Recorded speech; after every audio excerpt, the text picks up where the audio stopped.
දැන් මේ මාතෘකාව ලියන්න අස්ථි පද්ධතියේ රෝග.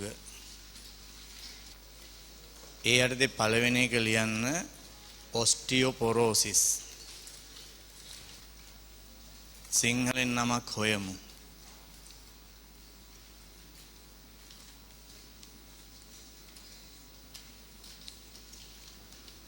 මොකක්ද සිංහල නම? අස්ථි වෛරය. නේද? බලන්න මොකද කියලා අස්ථි මොකද්ද? වෛවර්වය. වෛවර්ණය නෙමෙයි අස්ථි එකපාරටයි. අස්ථි වෛවර්වය. ඉංග්‍රීසි වචනේ තමයි හොඳටම පුරුදු. හරි මොකද්ද? ඔස්ටියෝපොරෝසිස්. ඔස්ටියෝපොරෝසිස්. ඒ අර්ථය ලියන්න මෙහෙම.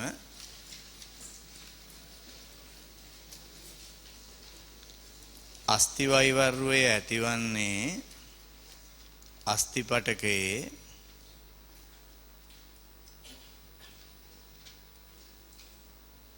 තැම්පත් වීම අභිබවා අස්ථිය ප්‍රතිශෝෂණය ඉහළ යෑම හේතු කොටගෙනයි.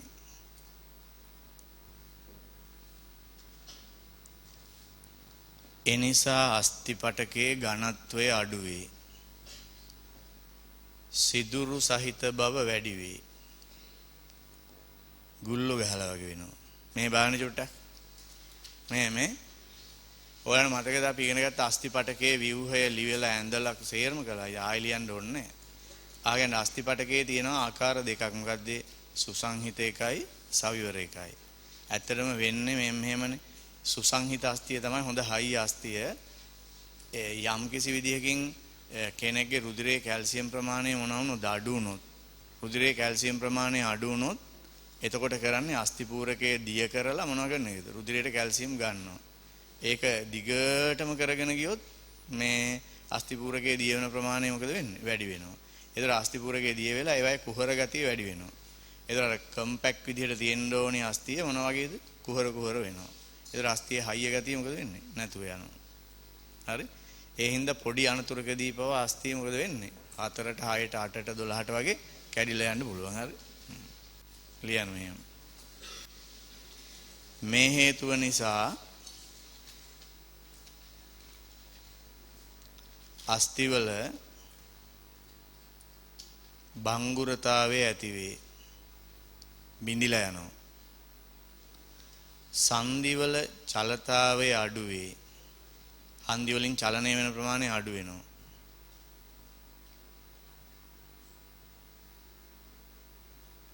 ඊළඟට අස්ථි විකලාංගතාවය ඇති වේ. අස්ථි ඇද්ද වෙලා හැඩයත් එක්ක වෙනස් වෙනවා.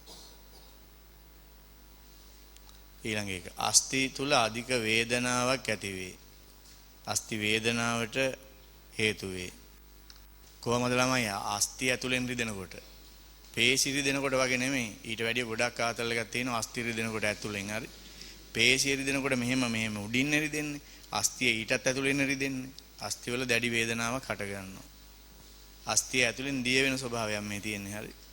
ඇයි ඉතින් මෙහෙම වෙන්නේ? ඇයි මෙහෙම වෙන්නේ? ඔව්. ලියන්න එක. අස්ථි වෛවර්වයට හේතු 1 හෝමෝන අසමතුලිතතාවය. ඒක තව විස්තර කළොත් මේ හෝමෝන අසමතුලිතතාවය කියන්නේ ඕගොල්ලන්ට මතකද මෙහෙම? හෝමෝන වර්ග දෙකක් හම්බුණා. හෝමෝන පාඩම ඉවරයි දැන්. මොනවද? කැල්සිටොනින් කියලා එකක් හම්බ වුණා. පැරතමෝන් කියලා තව එකක් හම්බුණා. මතකද? හරි? හම්බුණා කියලා මතකයි නේ ඇති. හරි? ඔව්. දැන් ඕකෙන් එක හෝමෝනයක් කරන්නේ රුධිරයෙන් කැල්සියම් අරගෙන අස්ථි පූරකයේ ගබඩා කරනවා. අනිත් එක්කෙනා කරන්නේ මොකක් කරනකද? අස්ථි පූරකයෙන් කැල්සියම් අරගෙන රුධිරයට දෙනවා. ඔය හෝමෝන දෙක මොනවා වෙන්නවද? බැලන්ස් තියෙන්න එපා. අස්ථි පූරකයෙන් අරන් රුධිරයට දෙන එක්කෙනා වැඩි වුණොත් මොකද වෙන්නේ? ඕන් අස්ථිය මොනවා වෙනවද? පරිහානියට ලක් වෙනවා. පැහැදිලිද? ඊට පස්සේ තව එකක් හොයාගෙන තියෙනවා ඊස්ට්‍රජන්. කාන්තාවන්ගේ ඊස්ට්‍රජන් අස්ථි පටකයේ පවත්වගෙන යන්න දායක වෙනවා කියලා. ආර්තව අභාවය වෙනවනේ. ආර්තව අභාවයේ ආර්තව චක්‍රේ නතර වුණාම ඊස්ට්‍රජන් හොඳටම මොනවද අඩු වෙනවා. ඇයි? ඩිම්බකෝෂයේ සිවුනිකා වලින් ඊස්ට්‍රජන් හදන්නේ. ආර්තවය නතර වුණාම සිවුනිකා හැදෙන්නේ නැහනේ. ඒතර ඊස්ට්‍රජන් අඩු වෙනවා. ඊස්ට්‍රජන් අඩු වෙච්ච ගමන් අස්ථි පූරකයේ තුනී වෙනවා. පැහැදිලිද ඒක? එහෙනම් ඒක ලියන්න දෙවෙනි එක. කාන්තාවන්ගේ ආර්තව හරණයෙන් පසු ඊස්ට්‍රජන් හෝමෝන මට්ටම පහළ වැටීම මෙම රෝගයට හේතු වේ. එතකොට මේ අස්ථියේ හයිය ගතිය අඩු වෙනවා. මේ ඔස්ටියෝපොරෝසිස් රෝගය වැඩිපුරම තියෙන්නේ පිරිමියාගෙන මේ කාගේද? කාන්තාවන්ගේ. කාන්තාවන්ගේ තියෙන. හරි. ඊළඟට ලියන්න කැල්සියම් ඌනතාවය නිසා. කැල්සියම් ඌනතාවය නිසාත් ඔස්ටියෝපොරෝසිස් එන්න පුළුවන්. තව මේකේ විස්තර කරපු නැති එකක් දීලා තියෙනවා. ඉතින් අහුවොත් ඒක ලියන්න වෙනවනේ. ඒ නිසා ලියන්න පාරිසරික සාධක නිසා. හරි. මෙහෙමයි වෙන්නේ. ඇත්තටම අස්තියේ තියෙන මොන ගතිය අඩු වෙන එකද කියන්නේ? සිමෙන්ති ගතිය අඩු වෙලා මොන ගතියද? කුහර ගතිය වැඩි වෙනවා. ඒකට හේතුව තමයි අස්ථි පූරකයේ දිය වෙනවා. දිය වෙවි රුධිරයට කැල්සියම් ගන්නවා. ඒක තමයි හේතුව. හරි. ඊළඟ ලෙඩේ ලියන්න ඔස්ටියෝආර්ත්‍රයිටිස්. ඔස්ටියෝආර්ත්‍රයිටිස් සිංහලෙන් නම නැද්ද? ඔව් තියෙනවා. නම් තියෙනවා. හරි.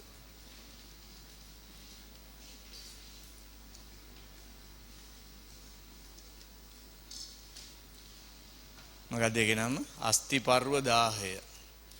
1000 කියන්නේ දනවා කියන දැවිල්ල. අස්ථි පර්ව කියලා කියන්නේ අස්ථියේ පුරුක්.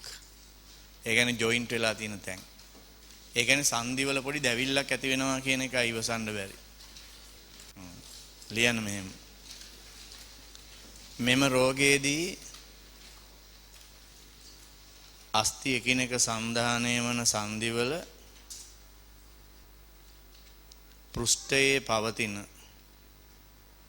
පෘෂ්ඨයේ පවතින කාටිලේජ ක්‍රමක්‍රමයෙන් තුනී වීම නිසා අස්ථිවල සන්ධාන පෘෂ්ඨ එකිනෙක ස්පර්ශ වීම සිදුවේ. දැන් මෙහෙ බලන්න මේ බලන්න මේ විදිහට තියනවා කියලා හිතන්න ඕන. බලාගන්න හොඳේ. මේ තියෙන්නේ අස්ථියේ කෙලවර මේ සංදියක් මේ අනිත් අස්ථියේ කෙලවර. හරි. ඔව්. ඔය සංදි දෙක කොහොම තියෙනකොට ඔය දෙක එකට එක ගෑවෙන්නේ නැහනේ අස්ථි දෙක. අස්ථි දෙක ගෑවෙන්නේ නැහැ. හරි. අස්ථි දෙක ගෑවෙන එක වළක්වන්න මේක වටේට රබර් වගේ කවර් එකක් දාලා තියෙන්නේ. හරි. දැන් ඔන්න ඒක අඳිනවා. මේම කවර් එකක් දාලා තියෙන්නේ ඔහොම. මේ පැත්තටත් තියෙනවා එහෙම.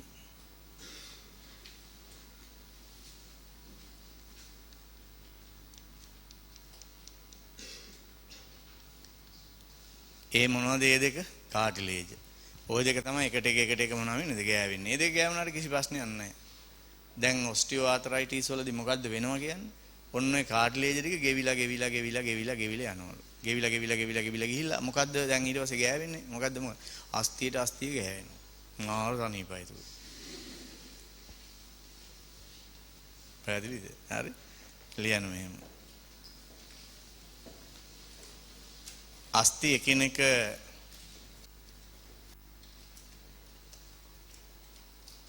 ස්පර්ශ වීම නිසා සංදිවල අධික වේදනාවක් ඇති වේ.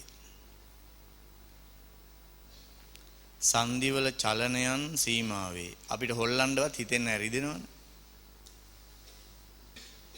ඒ සංදිවල චලනයන් මොන වෙනවද? අඩු වෙනවා. රිදෙන හින්දා චලනය කරන්නේ. හරි.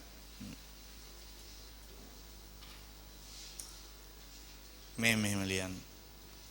මෙම අස්ථිපර්ව 1000ට හේතු පැහැදිලිව හඳුනාගෙන නැත. නමුත් ඊට හේතු විය හැකි අවදානම් සාධක පහත පරිදි දැක්විය හැක. 1. අධික ස්ථූලතාවය. 2. ප්‍රවේණික සාධක. 3. වයස්ගත වීම.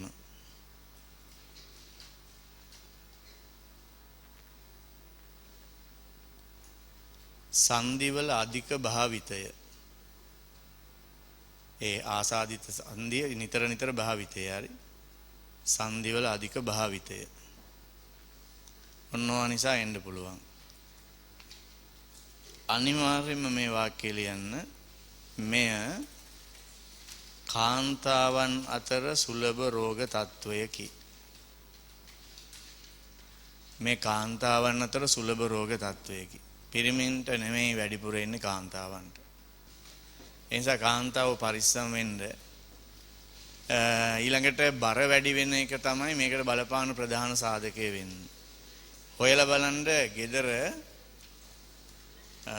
අම්මලාට පුංචි අම්මලාට ලොකු අම්මලාට මේ தත්ත්වය තියෙනවා නම් අනිවාර්යයෙන්ම එනවම තමයි. එනවම. හරි. පිරිමියාට එන්න තියෙන අවදානම ඉතාම අඩුයි. කාන්තාවන්ට තමයි ඉන්නේ. කාන්තාවන්ගේ දැන් මේ ටික ඔක්කොම සෙට් වෙන්න පුළුවන් නේද මේ?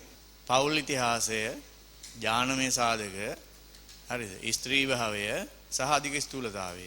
ඔය දින සෙට් එකම සෙට් වුණාම අනිවාර්යෙන් හරි. දැන් කරුණු ටික ඔක්කොම හරිනේ. ඥානමය පසුබිම තියෙනවා, පෞල් ඉතිහාසය තියෙනවා. හරි. පැහැදිලිද? ඔව්. කාන්තාවක්. හරි. ඊට පස්සේ අධික ලෙස බරයි. හරි. වයස්ගත වෙනකොට වැඩි හරි. පටන් ගන්න. පැහැදිලිද ඒක? ඔව්. 33 වෙනි පිටුව බලන්න. ඒකේ උඩ තියෙන සංදිය බලන්න. බෝන් කියන එක නම් කරන්න අස්තිය. ජොයින්ට් කැප්සියුල් කියන එක නම් කරන බන්ධනී. ඒට්‍රිකියුලර් කාටිලේජ් සන්දාන කාටිලේජ. සිනෝවියල් කැවිටි කියන එක නිකම්ම නම් කරන්න කුහරය කියලා. එතන ලියන්න මෙහි තරලයක් අඩංගු වේ. හරි. දැන් මේ අහන්න ඔහොම තරලයක් දාලා හරිද? නිකන් ලිහිසි තරලයක් දාලා ඔය කාටිලේජ මේ වටේට දාලා ඔහොම කරලා තියන්නේ සංදිය පහසුවෙන් මොනවා කරන්නද? හොඳට ජොයින්ට් එක වැඩ කරන්නනේ නේ. ඔව්. ඒ වුණාට සමහර අයගේ ඔය කාටිලේජ් ටික කාලෙකින් ගෙවිලා යනවා. එතකොට බලන්න මොකද්ද ගෑවෙන්නේ? අස්තියට අස්තිය. එතකොට තමයි අර වගේ තත්ත්වයක් උදා වෙන්නේ. හරි? පැහැදිලිද? ඔව්. මේ බලන්න මේ මාරු වැඩේ හොඳේ. කාටිලේජය ඇතුලේ ස්නායු නැහැ. කාටිලේජය ඇතුලේ ස්නායු නැහැ. හැබැයි අස්තිය ඇතුලේ මොනවද තියෙනවද? ස්නායු තියෙනවා. ඒතර කාටිලේජය ගෑවුනාට ඒ තරම් රිදෙන්නේ නැහැ. තෙරපෙන්න ස්නායු නැහැ. අස්තියකට අස්තියක් ගෑවෙනකොට අස්තියේ ස්නායු දෙක මොනවා වෙනවද? ඇතිල්ලෙන්න පුළුවන්. හරි. පහළ තියෙන රූපේ දිහා බලන්න. normal knee සාමාන්‍ය ධනිස් සංදිය. ඊට පස්සේ ඔස්ටියෝආතරයිටිස් තියෙන කෙනාගේ ධනිස්ස. හොඳට බලන්න මොකද වෙලා තියෙන්නේ කියලා. ඇත්තටම හොඳටම පේනවා කාටිලේජ සෑහෙන දුරට මොනවා වෙලාද කියන්නේ? දිය වෙලා. සෑහෙන දුරට දිය වෙලා යනවා. දැන් මේ එතකොට ඔය හන්දිය මොනවා වෙන්නත් ගන්නවද? ඉදිමෙන්නත් ගන්නවා. ඉදිමෙනවා. හරි. දැන් එතනින් මේක ඉවරයි. අස්ති පද්ධතිය ඔතනින් ඉවරයි ඈ.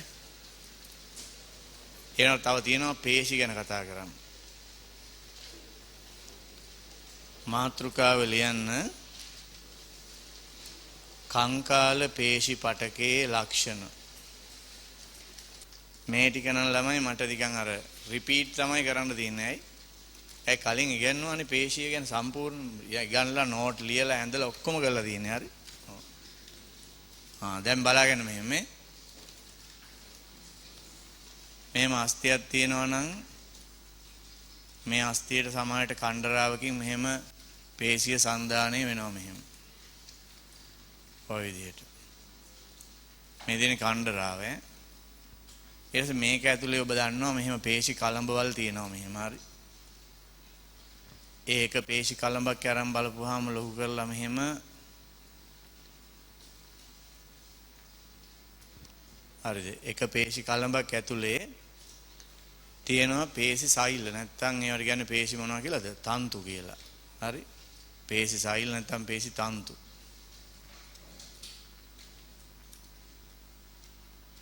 ඒ පේශි තන්තුවක් ඇත්තේ ඇතුලේ බැලුවොත් එහෙම තියෙනවා පේශි කෙඳිති. ඒ කෙඳිති ඇතුලේ බැලුවොත් තියෙනවා පේශි මොනවද? සූත්‍රිකා. අර කිව්ව වචන ටික ගලපගත්තකිද ප්‍රමාණයෙන් විශාල වෙන හැටියට. මෙහෙම පේශිය පේශි මොකද්ද? කලඹ. ඊට පස්සේ පේශි තන්තුව. තන්තුව කියන්නේ පේශි මොකද්ද? සෛලය. සෛලය ඇතුලේ පේශි මතකද? කෙඳිති. කෙඳිති. කෙඳිත්තක් ඇතුලේ පේශි සූත්‍රිකා. දැන් මට තියෙන ප්‍රශ්නේ තමයි මේ මුල සිට උගන්වනවද එහෙම නැත්නම් අර උගන්වපු එක මතකද? ඕක තමයි ප්‍රශ්නේ තියෙන්නේ. හරි. කොහොමද මුල ඉඳන් මේ ටික ඔක්කොම උගන්වන්න බෑ. ඔය කරපු ටික මතක් කරන එක තමයි මේකදී කරන්නේ. හරි. ඔව්. ඔන්න ඔහමයි තියෙන්නේ. හරි. ඒ කියන්නේ පේශියක් ඒක ඇතුලේ පේශි කලඹවල් ගොඩක් තියෙනවා. එක කලඹක් හැදිලා තියෙන්නේ මොනවයින්ද? පේශි තන්තු හේවත් සෛල වලින්. එක සෛලයක් අරගෙන බලපන් ඒක ඇතුලේ මොනවද තියෙනවද? පේශි කෙඳිති කියලා જાතියක් තියෙනවා. ඒ කෙඳිත්තක් අරන් බලපුවාන් ඒකේ මොනවද තියෙනවද? පේශි සූත්‍රිකා තියෙනවා. සූත්‍රිකා වර්ග දෙකක් තියෙනවා. මොනවද? ටන්ස්ටන් සූත්‍රිකායි මොනවද සූත්‍රිකා වර්ග දෙක? ඇක්ටින් සූත්‍රිකායි මයොසින් සූත්‍රිකායි. හරි. දැන් අපි මෙන්න මේකේ රූප සටහනක් තියෙනවා. මේකෙන් බලමු ටික අඳුනගන්න. 36 වෙනි පිටුව. ටියුට් එකේ. බෝන් කියන එක නම් කරන්න අස්තිය ටෙන්ඩන් කියන එක නම් කරන්න කණ්ඩරාව මසල් බෙලි කියන එක නම් කරන්න පේශිය එපිමයිසියම්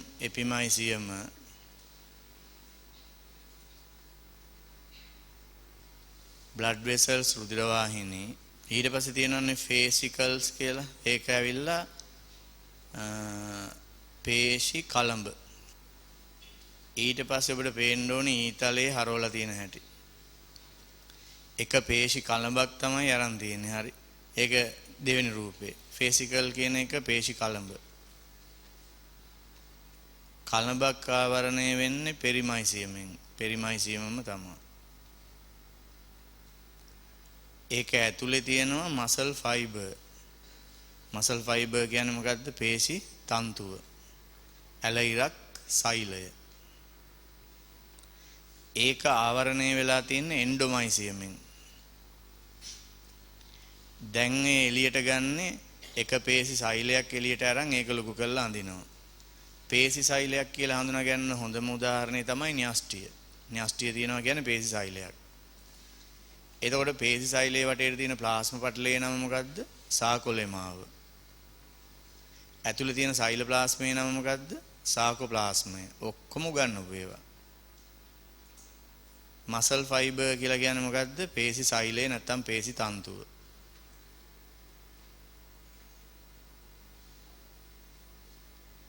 ඒ පේශි සෛලයේ ඇතුලේ තියෙනවා ගිනි කූරු වගේ ඒවා. ඒක ගිනි කූරක් වගේ එකක් ගත්තොත් ඒකට කියන්නේ මයෝෆයිබ්‍රිල්ස්. සිංහලෙන් කියන්නේ පේශි කෙඳිත්ත. එහෙනම් ඊළඟට ඇඳලා තියෙන්නේ පේශි කෙඳිත්ත. පේශි කෙඳිත්තේ තියෙනවා සාකොමියරය. සාකොමියර හැදිලා තියෙන්නේ මොනවයින්ද? තින් ෆිලමන්ට් ඇක්ටින්. තින් ෆිලමන්ට් ඇක්ටින් ඒ කියන්නේ තුනී ඇක්ටින් සූත්‍රිකාවලිනුයි. තික් ෆිලමන්ට් මයොසින් ඒ කියන්නේ ඝනකම් මයොසින් සූත්‍රිකාවලිනුයි. මේ ඔය රූපේ දිහා බලාගෙන ඔයගලන්ට පුළුවන් ද සම්පූර්ණයෙන්ම කංකාල පේශියක ව්‍යුහය විස්තර කරන්න ඔක දිහා බලාගෙන.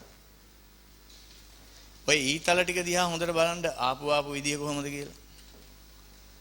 අන්තිම එකේ එහෙම දෙකක් තියෙන්නේ. මේ අන්තිමටම තියෙන ව්‍යුහේ නම කියන්නකෝ මට.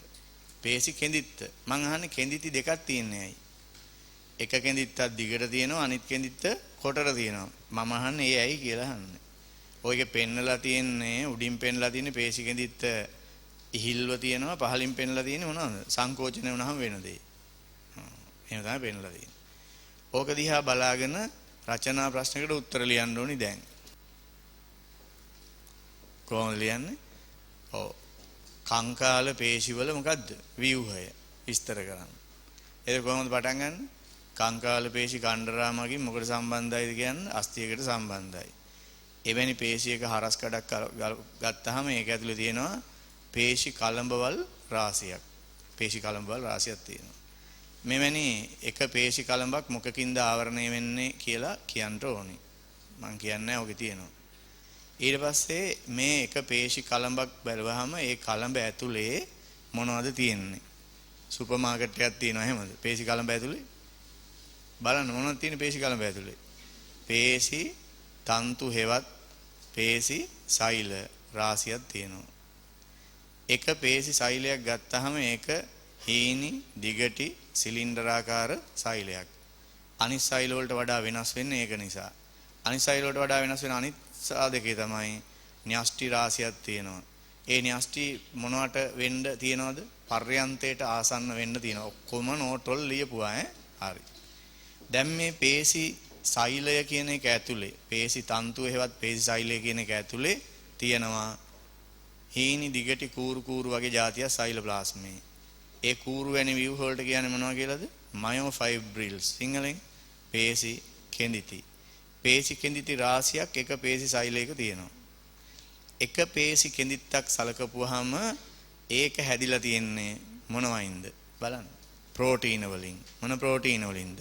ඇක්ටින් සහ මයොසින් කියන ප්‍රෝටීන වලින්. ඒතර එක පේශි කෙඳිත්තක් තුල ඒ ඇක්ටින් සහ මයොසින් පිළිය වෙලා තියෙන ආකාරය අනුව සාකොමීරය කියලා ඒකකයක් හැදෙනවා.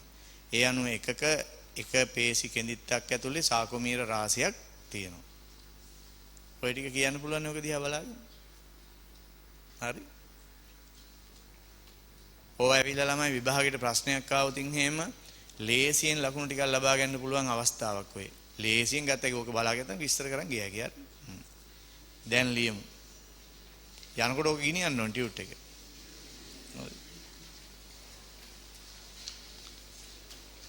කංකාල පේශි පටකයේ ලක්ෂණ. පළවෙනි කරුණ ලියන්න. කංකාල පේශි සාමාන්‍යයෙන් සැකිලි පද්ධතියට සවි වී ඇති අතර ප්‍රධාන වශයෙන් ඉච්ඡානුග දේහ චලන වලට දායක වේ. කංකාල පේශියක හරස් කඩක පේශි කලඹ රාශියක් පවතී. ඔබට අර රූපේ පෙනිච්චි ඔය ලියන්නේ හරි. පේශි කලඹ රාශියක් පවතී. එම පේශි කලඹක් සෑදී ඇත්තේ දිගු සිලින්ඩරාකාර සෛල මිටි වලිනි. ඒවා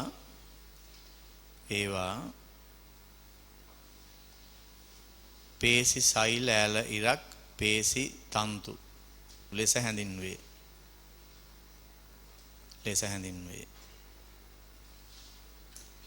මෙම පේශි සෛල පේශියේ මුළු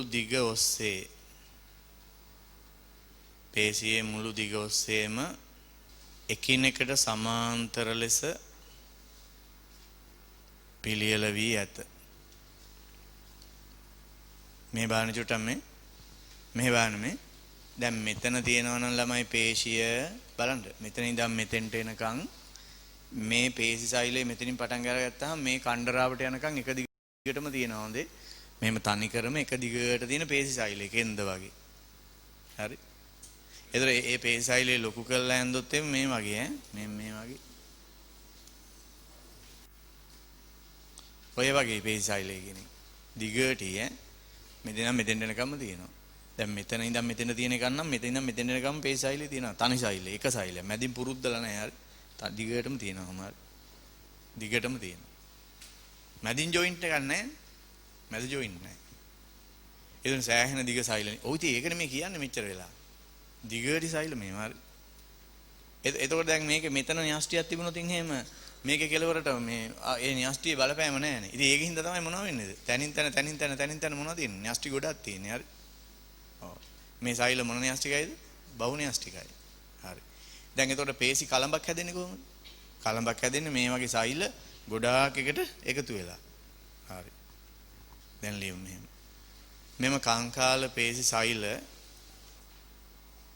බහුන්‍යෂ්ටික වන අතර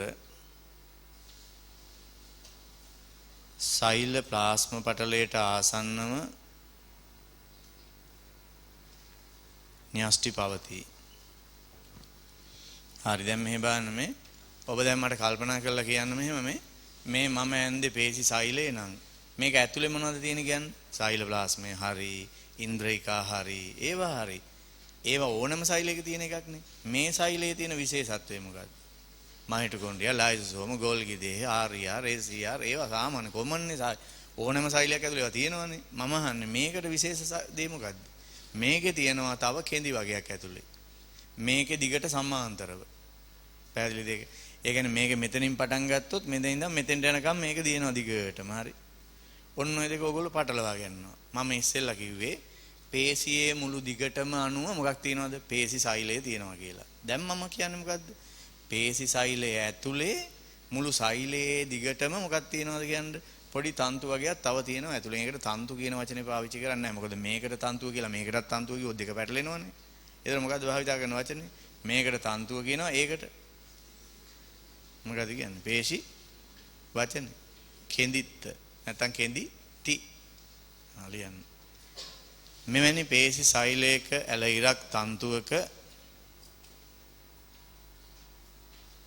මුළු දිග ඔස්සේ අන්වායාම ලෙස පිහිටන පේශි කෙඳිති. මිටි පවතී. එකක් නෙමෙයි තියෙන්නේ මිටි. පේශි කෙඳිති මිටි පවතී. right. මට ආපහු කියන්න උතෙන් දෙනකන් ලියපු ටිකේ සාරාංශය ඔන්න අහගන්න මේ පේශිය තියෙනවා ඒකේ කලඹ තියෙනවා කලඹ හැදිලා තියෙන මොනවද පේශි සෛලයවත් තන්තු වලින් එක තන්තුවක් ඇතුලේ ගත්තොත් මොනවද තියෙනවද පේශි කෙඳිති මිටි වශයෙන් තියෙනවා දැන් එක කෙඳිත්තක් ගැන බලමු හරි ලියන්න මෙවැනි එක් පේශි කෙඳිත්තක් සැලකූ විට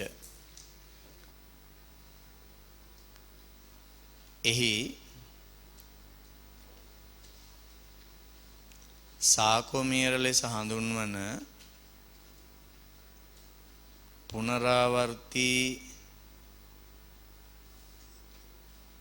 ඒකක පිහිටා ඇත. මෙම පුනරාවර්තී සැකැස්ම මගින් අන්වීක්ෂීය නිරීක්ෂණයේදී එහි විලිකිත ස්වභාවයක් ඇතිවේ. එනම් මාරුවෙන් මාරුවට තද පැහැති සහ ලා පැහැති කලාප පිහිටයි. හරි මම නැවත ඔබට ආපහු කියනවා මේ බලාගන්න මේ වගේ තැනකින් ප්‍රශ්නයක් ආවොත් නම් පුදුම වාසනාවක් යයි. පේශි පටකය කියන එක හොඳට කල්පනා කරලා ගලපගෙන මෙකැනිසම් එකක් වගේ ලියන්න පුළුවන්. නිකන් ඡේදයක් නෙමෙයි. හරි. ඔන්න අහගන්න හරි. පේශිය ඒක කපපුවාම පේශි කලඹ ඇතුලේ මොනවද? පේශි සෛල, හේවත් පේශි තන්තුව පටලු ගහලා බලපුවාම ඇතුලේ තියෙනවා මිටි මොනවද තියෙන්නේ? පේශි කෙඳිති. එක පේශි කෙඳිත්තක් ගත්තොත් ඒකේ තියෙනවා තද පාට කලාපයක්, ලා පාට කලාපයක් ඒ විදිහට. ඕකේ බලන්න ඒක ලකුණු කරලා තියෙනවා තද පාට, ලා පාට. පළවෙනි, දෙවෙනි, තුන්වෙනි රූපේ. ඒ බලපු රූපේ තුන්වෙනි පියවර. පළවෙනි එක, දෙවෙනි එක, තුන්වෙනි එක. තුන්වෙනි එකේ තමයි බලන්න තියෙන්නේ. ඩාර්ක්, ලයිට් කියලා තියෙනවා. ඒ දැන් ඔය තුන්වෙනි එකේ ඔබ බලන්නේ මොකද්ද? න්‍යෂ්ටිත් පේනවා නම් මොකද්ද බලන්නේ? පේශි සෛලයක් හෙවත් පේශි තන්තුවක්. ඒක ඇතුලේ මොනවද තියෙනවද? පේශි කෙඳිති තියෙනවා. එකක් එළියට ඇදලා තියෙනවා. ඒ එළියට ඇද්ද එකේ මොනවද තියෙනවද? ලා පාට, තද පාට කලාප තියෙනවා. තියෙනවනේ. ඒ ලා පාට, තද පාට කලාප ඇති වෙන්නේ ඇයි? පේශි කෙඳිත්තේ තියෙන මොනවා නිසාද? සාකොමීර නිසා. සාකොමියරේ වැදගත් වෙන්නේ ඇයි? සාකොමියර නැවත නැවත නැවත නැවත තියෙනවා. රිපීට් වෙනවා. හරි? ඒක වැදගත් වෙන්නේ ඇයි? සාකොමියරේ දුර කෙටි වුණාම තමයි මොනවා වෙන්නේද? පේශිය සංකෝචනය වෙන්නේ. හරි. ලියන්න මෙහෙම. මෙවැනි කංකාල පේශි සෛලයක මූලික සංකෝචන ඒකකය වන්නේ සාකොමියරයයි. හරි. ඊට පස්සේ මාතෘකාවක් වගේ නිකන් වෙනම ඡේදකින් ලියන්න. කංකාල පේශි පහත සඳහන් ලක්ෂණ පෙන්වයි. කංකාල පේශි පහ සඳහන් ලක්ෂණ පෙන්වයි කියලා ලියවනේ. ඒකේ එක කියලා ලියන්න උද්දීප්‍යතාවය. ඒක ලියලා ඉස්සරහින් රිකැලක් ගහලා ලියන්න ඕනි මොකක්ද කියලා. ඒක නම් සාමාන්‍ය විවහාරයේදීම තේරෙන වචනයනේ. උද්දීප්‍යතාවය කියලා කියන්නේ මොකද? උත්තේජ හඳුනාගෙන ප්‍රතිචාර දැක්වීමේ හැකියාව ලියන්න. උත්තේජ හඳුනාගෙන ප්‍රතිචාර දැක්වීමේ හැකියාව. දෙක සංකෝච්‍යතාවය. ඒක ඉස්සරහින් ලියන්න. සංකෝචනය හෙවත් කෙටිවීමට ඇති හැකියාව. කෙටි වෙන්න පුළුවන් හැකියාව. තුන්වෙනි එක විතන්‍යතාවය. ඒක ඉස්සරහින් ලියන්න. ඇදීමට ඇති හැකියාව. ඇදෙන්න පුළුවන් ස්ට්‍රෙචිං. හතරවෙනි එක ප්‍රත්‍යාස්තතාවය. ඒක ඉස්සරහින් ලියන්න. ඇදීමට හෝ සංකෝචනයට ලක් වූ පසු නැවත මුල් දිගට පත්වීමට ඇති හැකියාව. එතකොට පේශියකට මේ ලක්ෂණ හතරම තියෙනවා. මොනවද? උද්දීප්‍යතාවයේ තියෙනවා, සංකෝචතාවයේ තියෙනවා, විතන්්‍යතාවයේ තියෙනවා, ප්‍රත්‍යාස්තතාවයේ තියෙනවා. ඔය ලක්ෂණ ඔක්කොම තියෙනවා. හරි. ඊළඟට වෙනම මාතෘකාවකට එනවා අපි දැන් ලියන්න. සාකොමියරයක ව්‍යුහය. ලියන්න. විලිකිත පේශි සෛලයක ඇති පුනරාවර්තී ලෙස පිහිටන සංකෝචන ඒකකය වන්නේ සාකොමියරයයි. එහි ව්‍යුහය පහත පරිදි දැක්විය හැක. හරි මේක අඳින්න. හරි ලියන්න මෙහෙම. සාකොමියරයක් සෑදී ඇත්තේ විශිෂ්ට ප්‍රෝටීන සූත්‍රිකා වලිනි. එයින්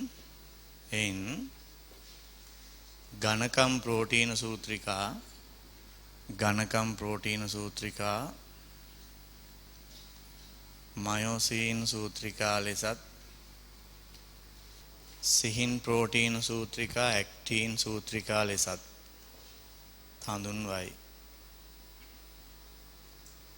ඊළඟට සාකොමියරේ මායිම සාදුන් ලබන්නේ ඝන පටියක් වන ඉසඩ් රේඛාව මගිනි.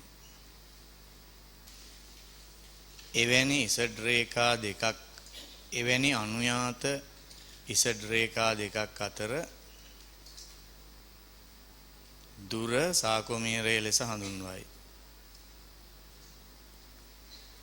සිහින් ඇක්ටින් සූත්‍රිකා මෙම ඉසඩ් රේඛාවට සම්බන්ධ වී ඇත. මෙහි චුට්ටක් බලන්න දැන් අඳින්න බෑ. මෙහි බලන්න මේ මෙන්න මේකනේ ඉසඩ් රේඛාව. ඒක පහු වෙලා ගියාම තව ආය අතන හම්බ වෙනවා ඉසඩ් රේඛාවක්. ඔබට පේනවා මේ දෙක අතර මම දාලා තියෙනවා සංගල වරහණක්. ඒක තමයි මොකද්ද? සාකොමියර දුර කියලා කියන්නේ සාකොමියරේ. එතකොට මේ තියෙන එක ඉසඩ් රේඛාව නම් මේ අතර තියෙන ඒවා මොනවද? අන්වායාම ලෙස මේ තියෙන ඒවා මොනවද මේ? ඒවා ඇක්ටින් සූත්‍රිකා. ඇක්ටින් සූත්‍රිකා හැම එකක්ම ගැට ගහලා තියෙන්නේ මොකටද? ඉසඩ් රේඛාවට. ඉසඩ් රේඛාව කියන එක මීට පෙර පරණ සිලබස් එකේ නම් ඇත්තම කියනවා නම් සාකොමීරේ විස්තර කරන එකේ විස්තර බව පරණ සිලබස් එකේ වැඩි මේකේ අඩුයි. සෑහෙන කරුණු අතෑරලා දාලා තියෙන්නේ. හරි. සාමාන්‍ය මේ ඉසඩ් රේඛාව කියන්නේ මෙහෙම සිරස් අතර තියෙන මොනවද? ඇක්ටින් සූත්‍රිකා. ඇක්ටින්ම තමයි ඒක. මේ අතර තියෙන ඇක්ටින් සූත්‍රිකා. හරි. ඒක හරියට මෙන්න එහෙම දෙකක් එකට තියලා ගැට ගැහුවා වගේ වැඩක් ඔය. මෙතන කතිරයක් එන විදිහට. හරි.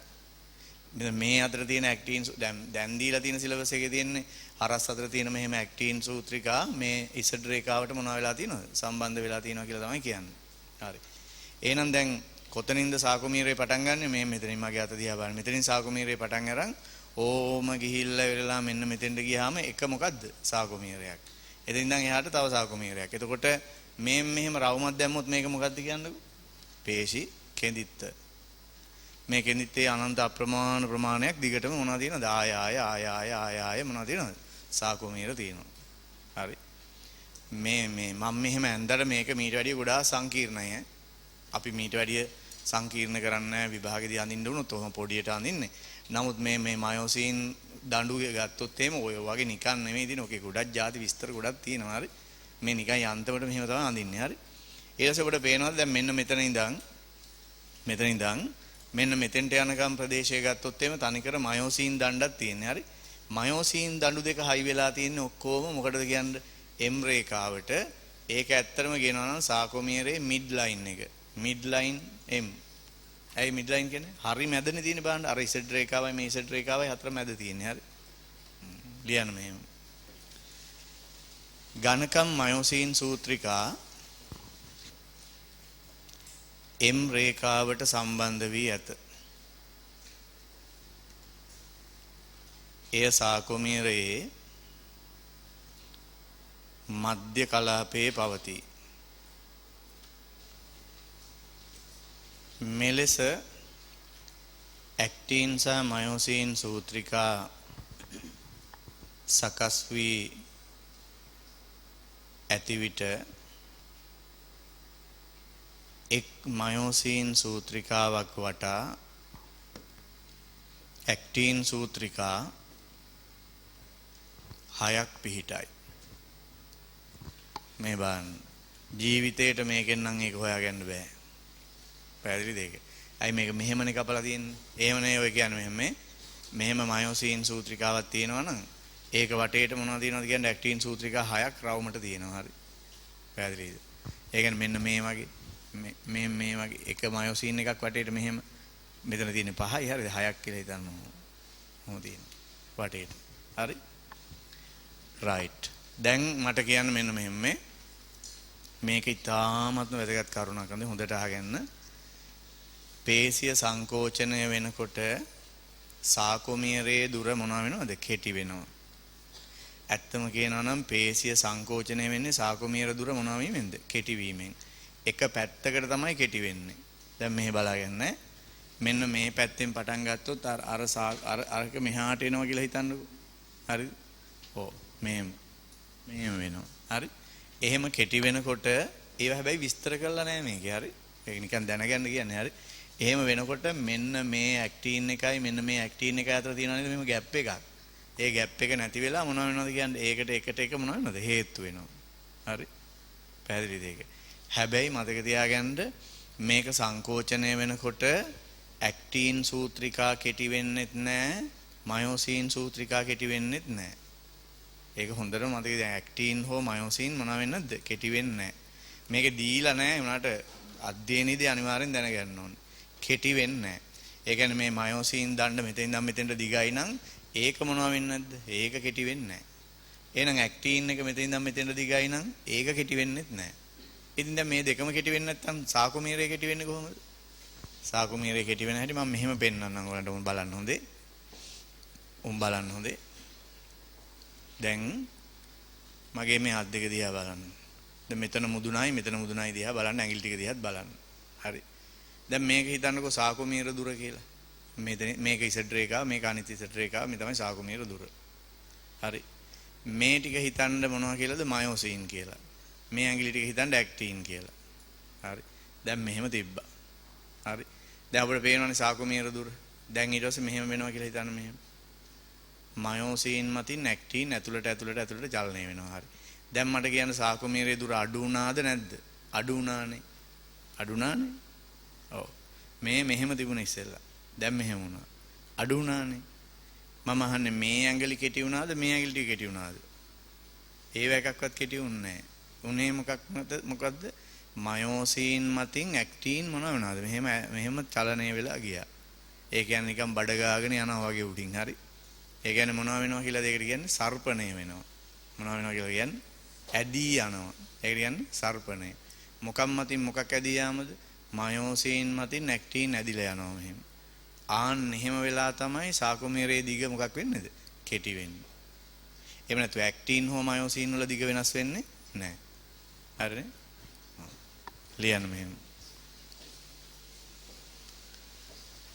ඉසඩ් රේඛා දෙකක් අතර පවතින සාකුමීර දුර කෙටි වීමෙන් පේශිය සංකෝචනය වේ. එනමුත්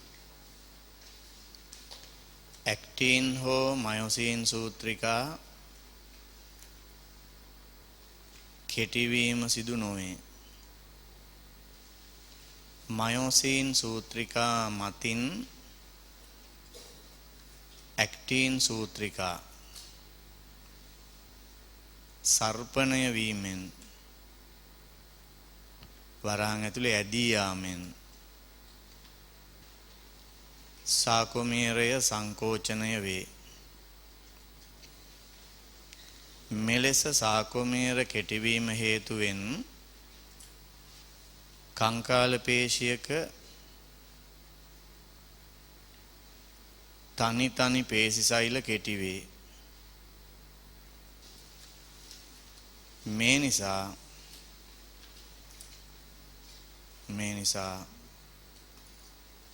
මුළු පේශියම සංකෝචනය වේ. ඊළඟ කරුණ.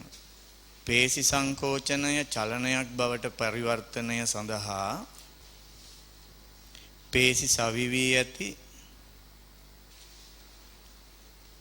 අස්ථිවලට සවි වූ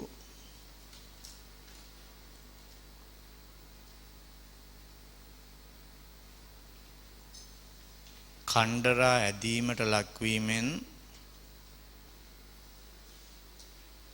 අස්ථි සැකිල්ලේ සහ අදාළ දේහ කොටසේ චලනය ඇතිවේ.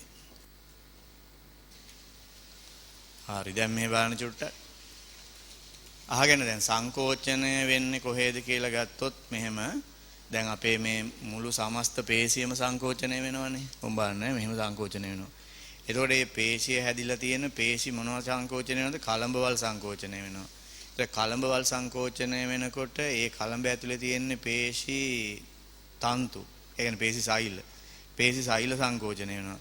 පේශි සෛල සංකෝචනය වෙනවා කියන්නේ ඒක ඇතුලේ තියෙන පේශි කෙඳිත්ත මොන වෙනවද? සංකෝචනය වෙනවා.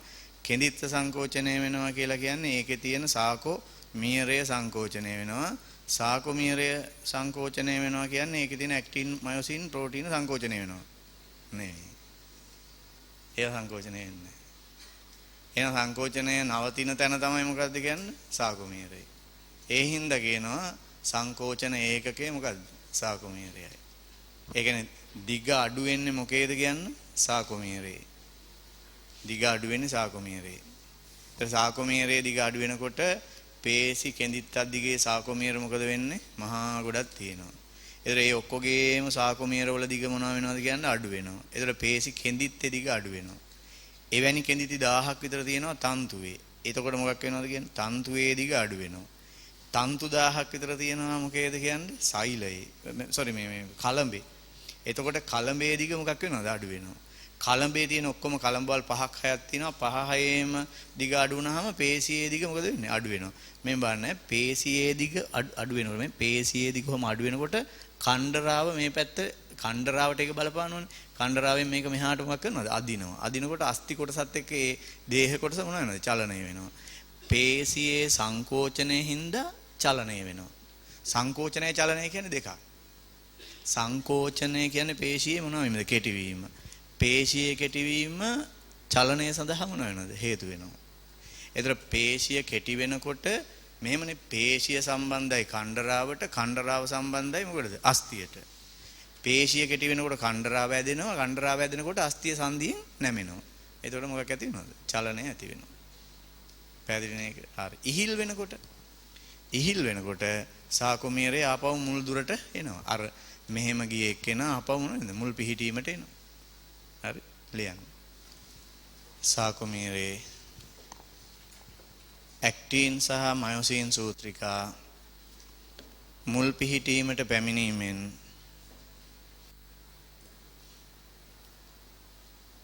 පේශිය මුල් දිගට පැමිණේ. ඊට පස්සේ මේ පාඩමේ තියෙන අවසාන මාතෘකාව ලියන්න සර්පණ සූත්‍රිකා වාදය ලියන්නේ. සර්පණ සූත්‍රිකා වාදය.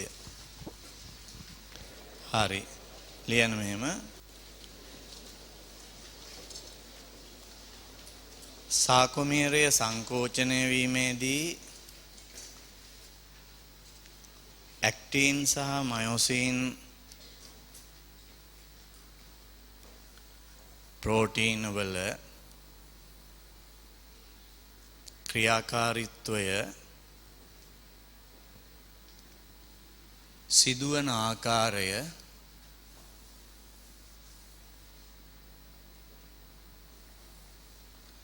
විස්තර කරන වාදය සර්පණ සූත්‍රිකා වාදයේ ලෙස හැඳින්වේ.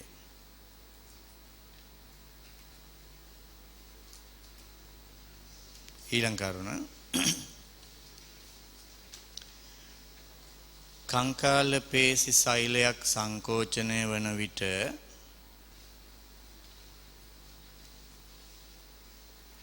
සාකුමීරය මෙන්ම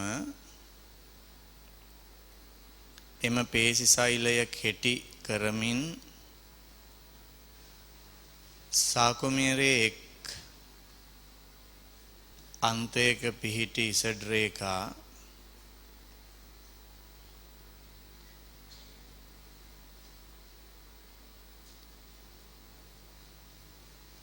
එකිනෙක ළඟට අදිමින් ගණකම් සූත්‍රිකා මතින් ගණකම් මයොසින් සූත්‍රිකා මතින් සිහින් ඇක්ටින් සූත්‍රිකා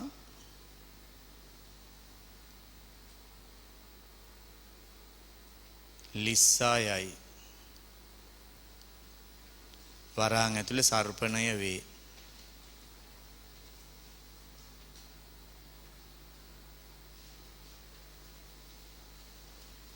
ඊළඟ කරුණ. නමුත්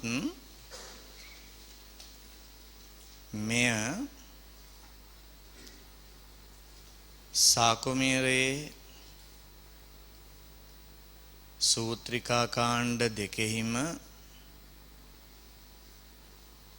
දිග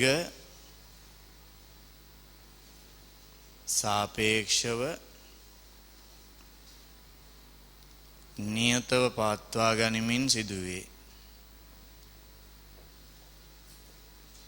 හරියාගෙන මේ ඔය මොකක් හරි එක මතු පිටක් උඩ බඩගාගෙන යනවටනේ කියන්නේ සර්පයා කියලා. සර්පණය වෙනවා කියන්නේ. ඇත්තම කියනවා නම් මේක වෙන්නේ හරිද? මෙන්න මේ මයොසින් සූත්‍රිකාව මතින් ඇක්ටින් සූත්‍රිකාව මේක මැද්දට තල්ලු වෙනවා. හරි.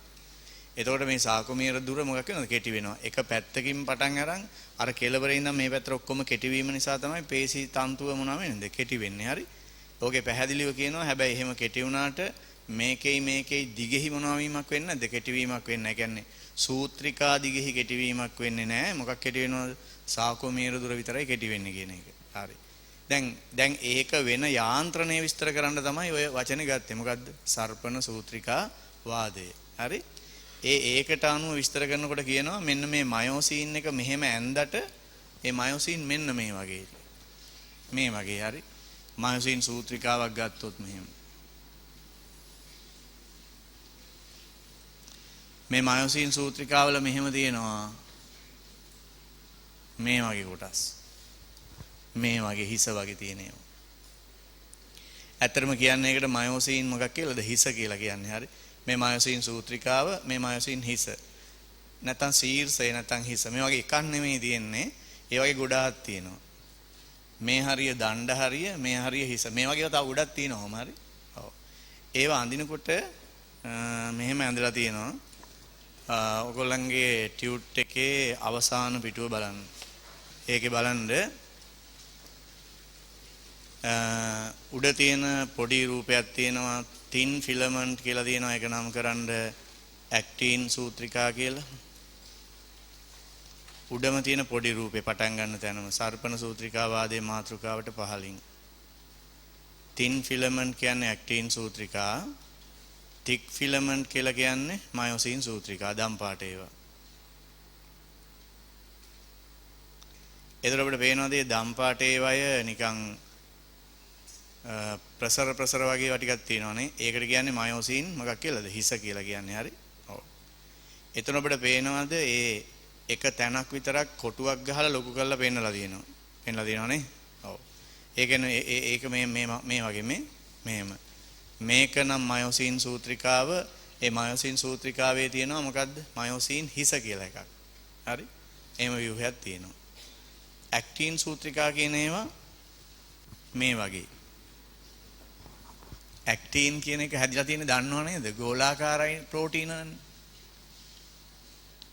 මෙහෙම තියෙනවා. මේ ප්‍රෝටීන ගෝලිකා පේලි දෙකකින් හැදිලා තියෙන ඇක්ටින්. මේ වගේ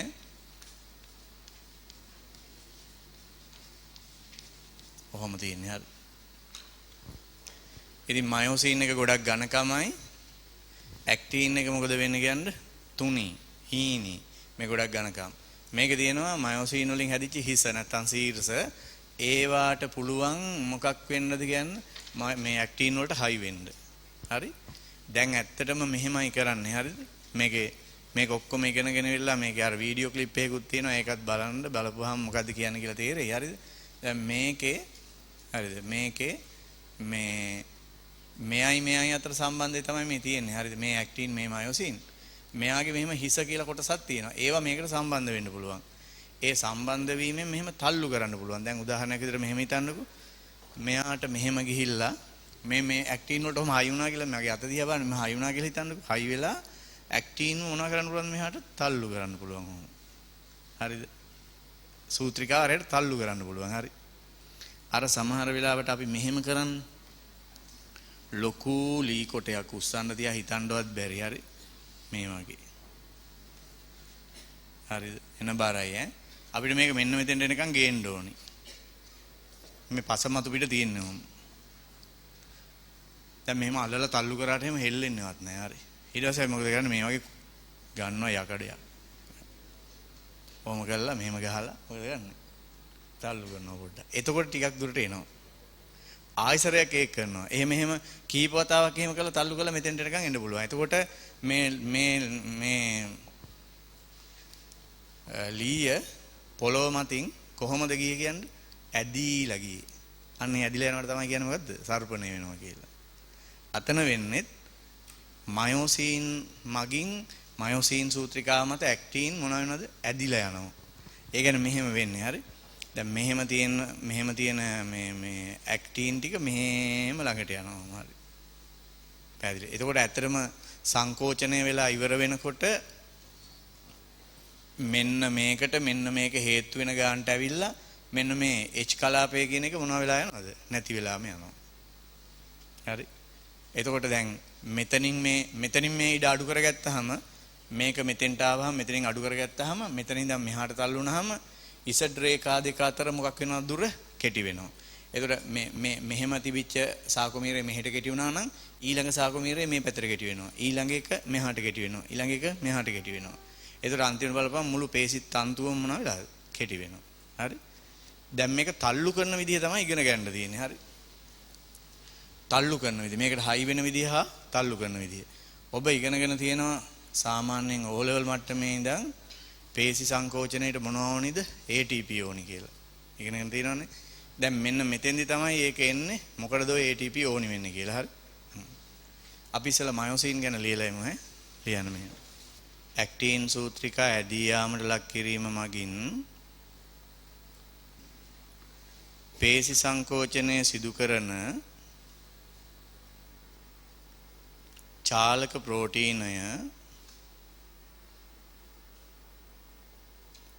ප්‍රෝටීනය මයොසින් වේ. එක් මයොසින් අණුව වලිග ප්‍රදේශයකින් හා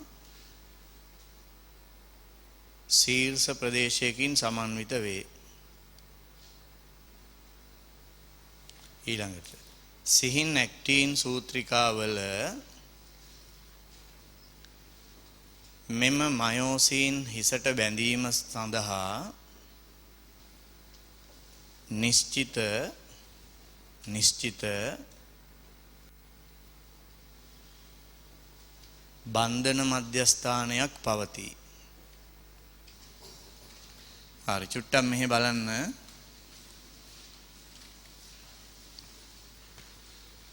අහගන්න දැන්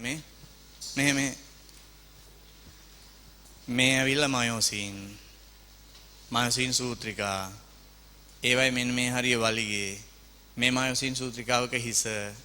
හරිද?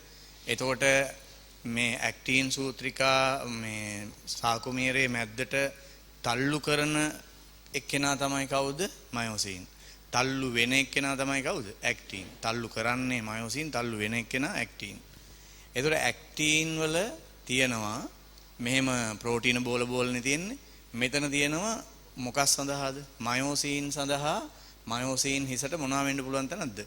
ඒකට කියන්නේ ඉංග්‍රීසියෙන් බයින්ඩින් සයිට්. හයි වෙන්න තැනක් තියෙනවා. ආයේ ඒ වගේ තැනක් තියෙන්නේ ආයේ තව සෑහෙන පස්සේ. මෙන්න මේ හරිය වගේ. ආයේ මේ හරිය වගේ. එතන මේක මරු කතාව හරියද මේ? මෙයාට මෙතෙන්ට සම්බන්ධ වෙලා මෙහෙම මේක තල්ලු කරලා ආයෙ ගැලවිලා આવොත් මෙතෙන්ට හම් වෙලා ආයෙ තල්ලු කරයි. ආයෙ ගැලවිලා આવොත් ඊළඟට ඉතලා ආයෙ තල්ලු කරයි. ඒක තමයි කරන්නේ. හරි. මේක තල්ලු කරන්න නෙවෙයි එහාට. පැහැදිලිද? ඔව්. එතකොට මේ ටියුට් එකෙන් බලමු අපි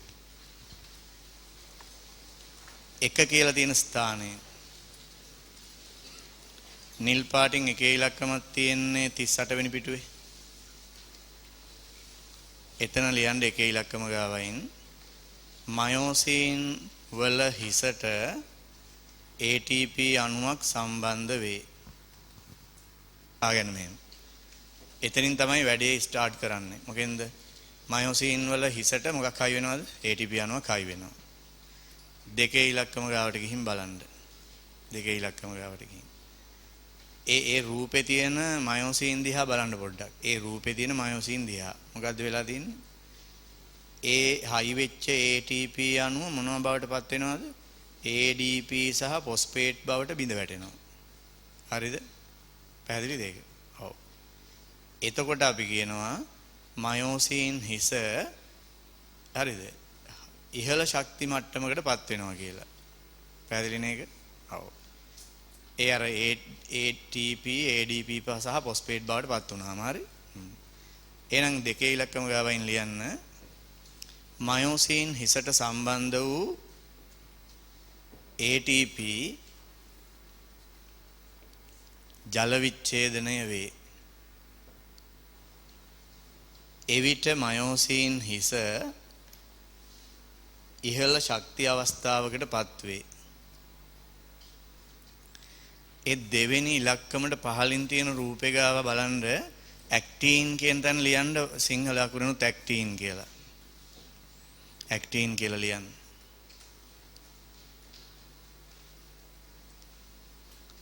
ඊට පස්සේ ඊට යටින් තියෙනවනේ මයෝසින් හෙඩ් කියලා. ඒක සිංහලෙන් ලියන්න මයෝසින් හිස කියලා. මයෝසින් හිස. එතකොට තැඹිලි පාට බෝල ටික ඇක්ටින් ඒකේ තියෙනවා මයෝසින් බයින්ඩින් සයිට් කියලා එකක්. එතන ලියන්න මයෝසින් සඳහා බැඳුම් මධ්‍යස්ථාන. බැඳුම් මධ්‍යස්ථාන. හරි. තුනේ ඉලක්කමේ තියෙන එක කියන්නේ the myosin head bind to actin forming cross bridge with the thin filament එක. හරි. ඒ කියන්නේ මෙහෙම. ඒ කියන්නේ අර මයෝසින් හිස ගිහිල්ලා ඔබට පේනවාද බැඳෙනවා අර ඇක්ටින් වල තිබිච්ච මොකටද බයින්ඩින් සයිට් එකට. බැඳුනහම එතකොට ක්‍රොස් බ්‍රිජ් කියන එකට සිංහල වචනේ මොකක්ද? මෙන්න වචනය. හරස් සේතු. හරි. එතන ලියන්න තුන්වෙනි ඉලක්කම ගාව ලියන්න මයෝසින් හිස ඇක්ටින් වල බන්ධන මධ්‍යස්ථානයට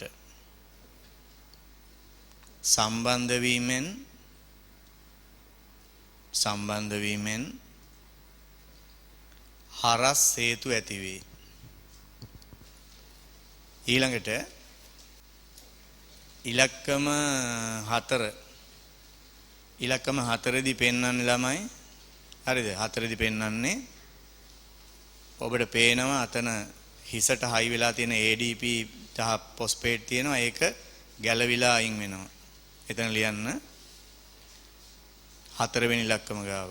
මයෝසින් හිසට සම්බන්ධ ADP සහ PI ගැලවී ඉවත් වේ. ඒ 4 ඉලක්කමට උඩින් ඇක්ටින් වලට උඩින් තියෙනවා රතු පාට ඊතලයක්. ඒ රතු පාට ඊතලෙන් කියන්නේ මොකක්ද කියලා බලන්න. The thin filament move towards the center of sarcomere. එතන ලියන්න ඇක්ටින් සූත්‍රිකාව සාකොමියරේ මධ්‍ය දෙසට තල්ලු කෙරේ. මධ්‍ය දෙසට තල්ලු කෙරේ. හරි මේ බලන්න මේ ඒ ඕගොල්ලන්ගේ ඒ අන්තිම රූපේ මෙන්න මෙහෙම රූලක් තියලා බැලුවොත් හොඳේ. ඔන්නෝම රූලක් තියලා බැලුවොත් මේ මයෝසින් තියෙන තැනම තමයි ඇක්ටින් තියෙන්න ඕනි. ඒ වුණාට බලන්න ඇක්ටින් පොඩ්ඩක් එහාට මොනව වෙලාද? තල්ලු වෙලානේ. අනිත් රූප තුනේම සමානමනේ තිබුණේ. එහෙනම් ඒ කියන්නේ මෙහෙම නෙමෙයි. මෙහාට. දැන් වෙන්න ඕනි මේක නෙමෙයි. ආයි බලන්න. මේ තියෙන්නේ මයෝසින් නම් මේ ඇක්ටින් නම් මේ මයෝසින් මතින් ඇක්ටින් මෙහාට තල්ලු කරන්න එපා. එහෙම තල්ලු කරන විදිහක් තියෙනවනේ. තල්ලු කරන්නේ කවුරු විදිහින්ද මයෝසින් වල හිස මගින් තල්ලු කරන්නේ. හරි මෙහාට. ඒ එක තැනක් විතරයි ඕකේ පෙන්වන්නේ. එක පොඩි එක කොටසක් විතරයි පෙන්වන්නේ. ඒ කියන්නේ මෙහෙම මෙයා මෙහෙම ගිහිල්ලා මේකට හයි වෙනවා ඇක්ටින් වලට. හරිද? ඊට පස්සේ මොකද වෙන්නේ? මෙයාගෙන් අර ATP දෙක ගැලවිලා ADP ෆොස්ෆේට් ගැලවෙනවනේ. ගැලවෙනවත් එක්කම මෙයා මොකක් වෙනවද කියන්නේ? මෙහෙම වෙනවා. හරි. ඒතකොට මෙයාව එහාට තල්ලු වෙනවා. තල්ලු වුණායින් පස්සේ දැන් මෙයා ගාව මොනව නැද්ද? ෆොස්ෆේට ATP මොකක්වත්ම නැහැ. එතකොට මෙතෙන්ට ආපහු මොනව වෙනවද? ATP එකක් හයි වෙනවා. හයි වුණාම ආයෙ නැමිලා වෙනවා. හරි. ඇවිල්ලා ඊට පස්සේ ආයෙ මොනව වෙනවද? ADP වෙනවා. ඊට පස්සේ ආයෙත් මේකට හයි වෙනවා. හයි වෙලා මොකද වෙන්නේ? ආයෙ අර ATP ගැලවෙනකොට ආයෙත් නැමෙනවා මෙහෙම. පැහැදිලිද? එතකොට දැන් මේ බලන්න මෙතෙන්ට හයි වුණා තල්ලු කරා. ඊළඟ පොයින්ට් එකට හයි වුණා තල්ලු කරා. ඊළඟ එකට හයි වුණා තල්ලු කරා. ඔහොම කීප වතාවක් තල්ලු කරනකොට මොකද වෙන්නේ කියන්නේ? මෙහෙම මයෝසින් මතින් ඇක්ටින් ඇතුළට මොනව වෙනවද? තල්ලු වෙනවා. එහෙම තමයි සර්පණය වෙනවා කියලා විස්තර කරන්නේ. පැහැදිලිද? ලියන්න මෙහෙම. මයෝසින් සූත්‍රිකාවල මයෝසින් හිසට ATP අණුවක් සම්බන්ධ වේ. අණුව සම්බන්ධ වෙනවා. ආගෙන මේ සංකෝචනය වීම පටන් ගන්න කොතනින්ද ඇහුවොත්? කොතනින් පටන් ගන්න? මයෝසින් සූත්‍රිකාවක මයෝසින් හිසට ATP අණුව සම්බන්ධ වෙනවා. ඊළඟ පියවර. ඉන්පසු එය ADP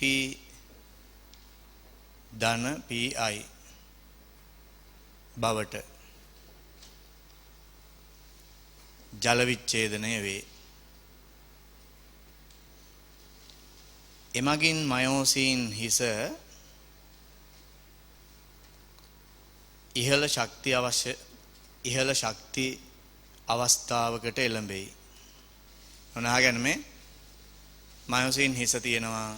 ඒකට ATP එකක් බැඳෙනවා. ATP ජල විච්ඡේදනය වෙනවා. එතකොට ඒ හිසට අධික ශක්තියක් ලැබෙනවා. ඊට පස්සේ එයා ගිහින් මොකට බැඳෙනවද? ඇක්ටින් වලට බැඳෙනවා. ලියන්න. ඉන්පසු මයෝසීන් හිස ඇක්ටින් සූත්‍රිකාවේ බන්ධන මධ්‍යස්ථාන වලට බැඳී හරස් හේතු සාදයි. ආයි බලන්න මේ මයෝසින් ඉන්නවා. එයාට හිසක් තියෙනවා. ඒකට ATP එකක් හයි වෙනවා. ATP එක ජල විච්ඡේදනය වෙනවා. එතකොට එයාට අධික ශක්තියක් ලැබෙනවා. මේකට ATP එකක් සම්බන්ධ වෙනවා. ඊට පස්සේ ඒක ජල විච්ඡේදනය වෙනවා. ADP සහ PI බවටපත් වෙනවා. එතකොට අධික ශක්තියක් ලැබෙනවා. ඒකම එයා උඩට ගිහිල්ලා මොකක් වෙනවද කියන්නේ ඇක්ටින් සූත්‍රිකාවල බන්ධන මධ්‍යස්ථානයේට හයි වෙනවා. හයි වෙලා මොනව හැදෙනවද? හරස් හේතු සෑදෙනවා. දැන් උතෙන් එනකන් කිව්වා. ඊට පස්සේ මෙතනින් අර ADP සහ PI මොනව වෙනවද? ගැලවිලා අයින් වෙනවා. ලියන්න. ඉන්පසු ADP සහ PI මයෝසින් හිසෙන් ගැලවී ඉවත් වේ. මේ මෙතෙන්ට හයි වෙලා තියෙන්නේ එයා ගාව ADP එකයි ෆොස්ෆේට් කාණ්ඩයයි තියෙනකන් විතරයි. ඒක ගැලවෙනවත් එක්ක මොකද වෙන්නේ? මේක ආපහු නැමෙනවා මෙහෙම. කොයි පැත්තටද නැමෙන්නේ? සාකොමීරයේ මොන දෙසටද? මධ්‍ය දෙසට නැමෙනවා මෙහෙම. මෙහෙම හයි වෙලා තිබිච්ච එකේනා මෙහෙම වෙනවා. හරි? පැහැදිලිද ඒක? ඒක මේ පොතේ නම් දීලා නැහැ. සමහර පොත්වල තියෙනවා ඒක පවර් ස්ට්‍රෝක් කියලා. ඒ කියන්නේ බල පහරක් කියලා. ඒ කියන්නේ මෙහෙම පහරක් වගේ ඇති කරනවා. එතකොට මෙයා අරහට මොනව වෙනවද? තල්ලු වෙලා යනවා. හරි? ලියන්න. ගැලවි ඉවත් වේ කියලා ලිව්වනේ. ඔව්. ඒ සමග මයෝසින් හිස සාකෝමීරයේ මධ්‍ය දෙසට ඇලවේ. ඒ හේතුවෙන් මයෝසින් සූත්‍රිකාව මතින් ඇක්ටින් සූත්‍රිකාව සාකොමීරයේ මධ්‍ය දෙසට සර්පණය වේ. තල්ලු වෙලා යනවා. දැන් අහගන්න මේ මේකට හයි වෙලා තිබුණානේ. මේකෙන් ATP එක ගලනකොට මෙයා මෙහෙම නැමුණානේ. ඒතර මෙයා හරියට තල්ලු වුණානේ. මම අහන්නේ ඔබෙන් දැන් මේකට තාම හයි වෙලාද නැත්නම් ගැලවිලාද? නැමුණා මෙහෙම දිවිච්ච එක මෙහෙම වුණා. නැමිලා තියෙන්නේ ගැලවිලාද හයි වෙලාද? තාම හයි වෙලා තියෙන්නේ. ගැලවෙන්නේ කොහොමද? ගැලවෙන්නේ මෙතෙන්ට ආයේ මෙයාට මොනව හයි වෙන්න ඕනද? ATP එකක් හයි වෙන්න ඕනේ. හයි වෙච්ච ගමන් එයා මොකද වෙන්නේ? ආයෙ ගැලවිලා ඇවිල්ලා ආයෙ ADP වෙලා ආයෙ ඊළඟ තැනට හයි වෙලා මොකක් කරනවද? ආයෙ මෙහාට තල්ලු කරනවා. පැහැදිලිද ඒක? ඔව්. ඒක තමයි කරන්නේ. හරි. ලියන්න මෙහෙම. ඉන්පසු මයෝසින් හිසට නව ATP අණුවක් සම්බන්ධ වීමත් සමග ඇක්ටින් වල බන්ධන මධ්‍යස්ථානයෙන් වෙන්වේ.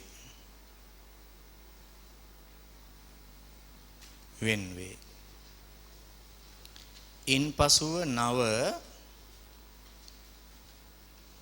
හරස් හේතු චක්‍රයක් ආරම්භ වේ.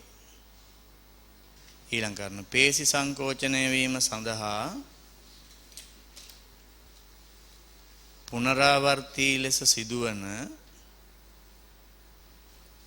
සම්බන්ධ වීම හා නිදහස් වීම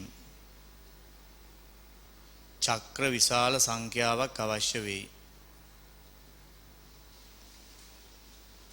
ඊළඟ කරුණ මේ ක්‍රියාවලිය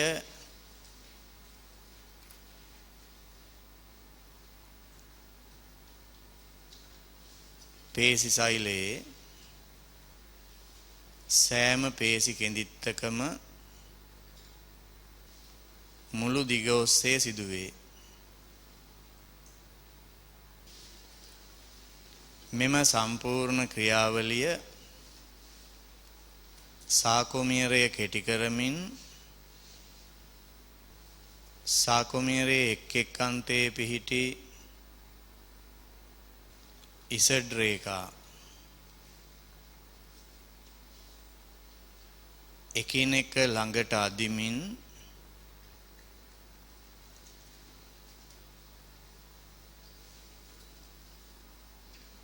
ඇක්ටින් සූත්‍රිකා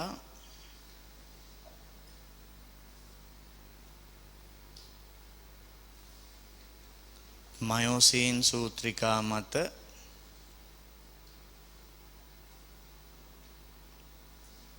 ලිස්සා යෑමට හේතු වේ. දැන් ඔය ලියපු එක කියවන්න කලින් ආයසරයක් අහගෙන මේ බලන්න පොඩ්ඩක්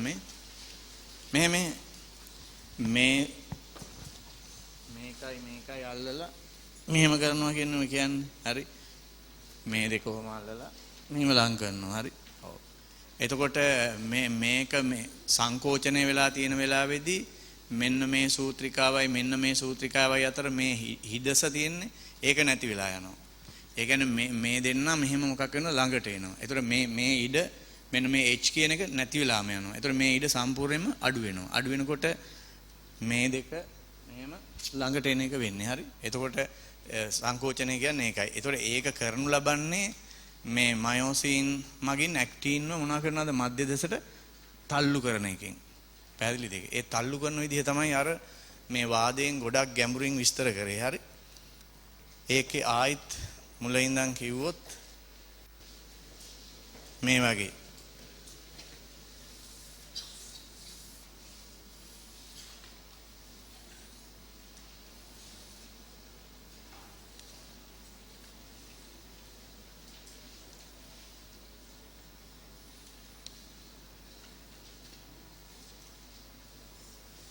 දැන් මේ බලන්න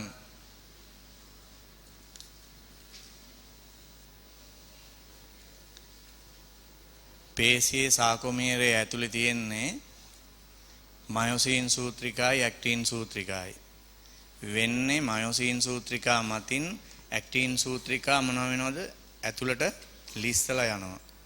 හරි ගිහින් සාකොමීරයේ දුර කෙටි වෙනවා.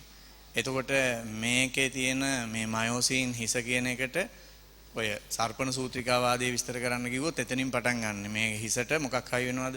ATP එකක් හයි වෙනවා. හයි වෙලා එක ADP ධන PI බවට පත් වෙනවා.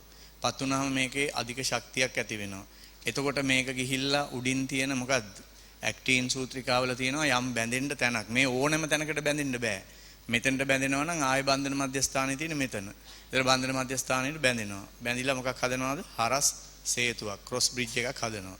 ඊට පස්සේ එහෙම වෙලා තියෙද්දි මේකෙන් අර ADP සහ PI කියන එක මොකද ගැලවිලා යනවා. ගැලවිලා යනවත් එක්කම මෙහෙම තියෙන එක්කෙනා මොකක් වෙනවද කියන්න සාකුමීරේ මධ්‍ය දෙසට මදක් ඇලවෙනවා. හරිද? ඒ ඇලවීමේදී මොකක් වෙනවද කියන්න මෙන්න මේ ඇක්ටින් සූත්‍රිකාව සාකුමීරේ මධ්‍ය දෙසට තල්ලු වෙලා යනවා. පැහැදිලිද? දැන් චුට්ටයි තල්ලුනේ. හරි. දශම ගානයි. හරි. ඊට පස්සේ මොකද වෙන්නේ? මේ මයොසින් හිසට ආපහු ATP එකක් හයි වෙනවා. හයි වෙනකොට ඒක හරස් හේතුවෙන් ගැලවෙනවා. ගැලවිලා ගිහිල්ලා ආයෙත් ඒක මොනවා වෙනවද? ADP වුණායින් පස්සේ ගිහින් ආයෙ ඊළඟ තැනට සම්බන්ධ වෙනවා. හරිද? ඊට සම්බන්ධ වෙලා ඊට පස්සේ එතනින් ADP සහ PI අයින් වෙනවත් එක්කම ආයෙත් නැමෙනවා. හරිද? එතකොට ඒ විදිහට මේක මෙතෙන්ට හයි වෙනවා, යනවා, ගැලවෙනවා, ආයෙනවා, මෙතෙන්ට හයි වෙනවා, තල්ලු වෙනවා, ආයෙනවා, ඊළඟට හයි වෙනවා, ගැලවෙනවා, තල්ලු වෙනවා. ඔහොම. එතකොට ඒ වගේ මෙහෙම චක්‍ර කීපයක් සිද්ධ කිරීම හේතු කොටගෙන මෙහෙම තල්ලු කිරීම කීපයක් සිද්ධ කිරීම හේතු කොටගෙන මයොසින් මතින් ඇක්ටින් මොන වෙනද මධ්‍ය දෙසට තල්ලු වෙලා යනවා. ඕක තමයි සර්පණ සූත්‍රිකා වාදය කියලා කියන්නේ.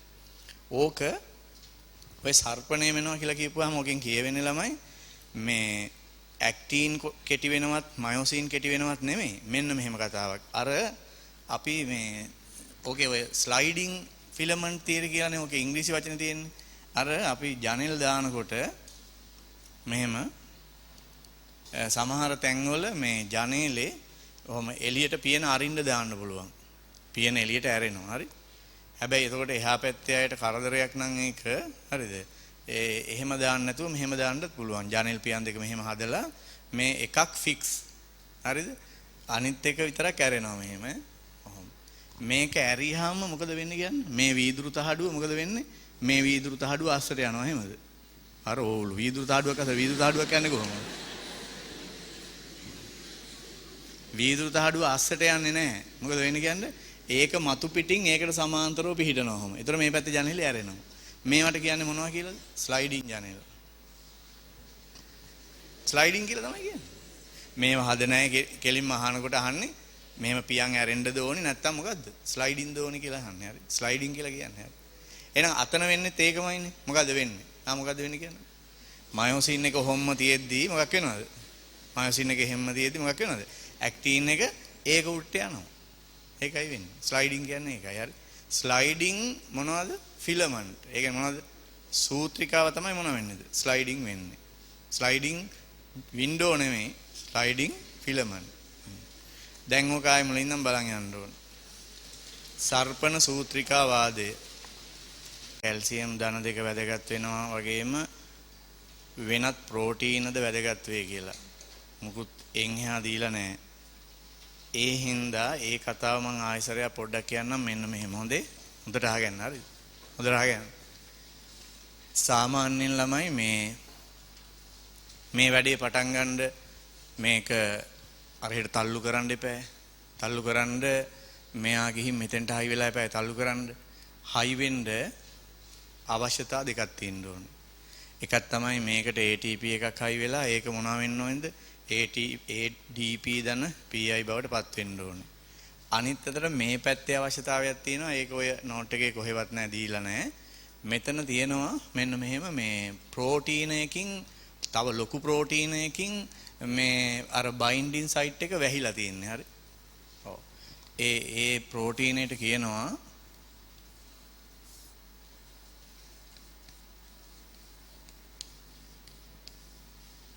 මොකක්ද ඒ ප්‍රෝටීනේ නම? ට්‍රොපොනින්. මේගොල්ලෝ දීලා නැහැ ඒක. හරි. ට්‍රොපොනින් කියලා ප්‍රෝටීන එකකින් බයින්ඩින් සයිට් එක වැහිලා තියෙන්නේ. හරිද?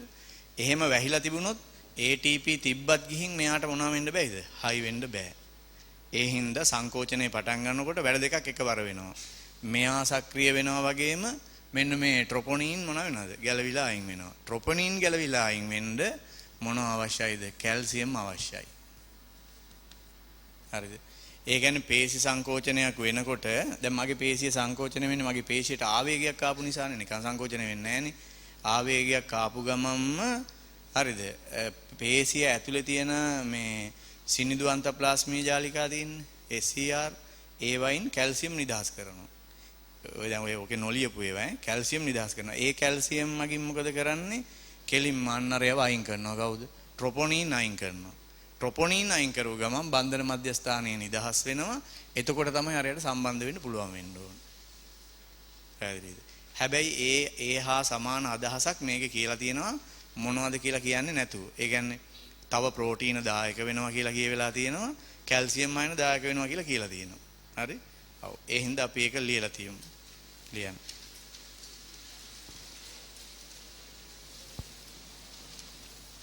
මෙලෙස කංකාල පේශි සංකෝචනය සඳහා කැල්සියම් ධන දෙක අයනද අත්‍යවශ්‍ය වේ. ඒට හේතුව ඇක්ටින් මත පිහිටි බන්ධන ප්‍රදේශ ට්‍රොපොනින් නැමැති ප්‍රෝටීනයකින්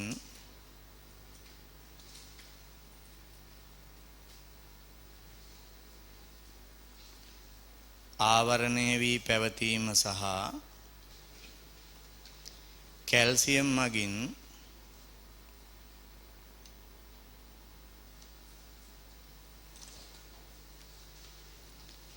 එම ට්‍රොපොනින් ඉවත් කර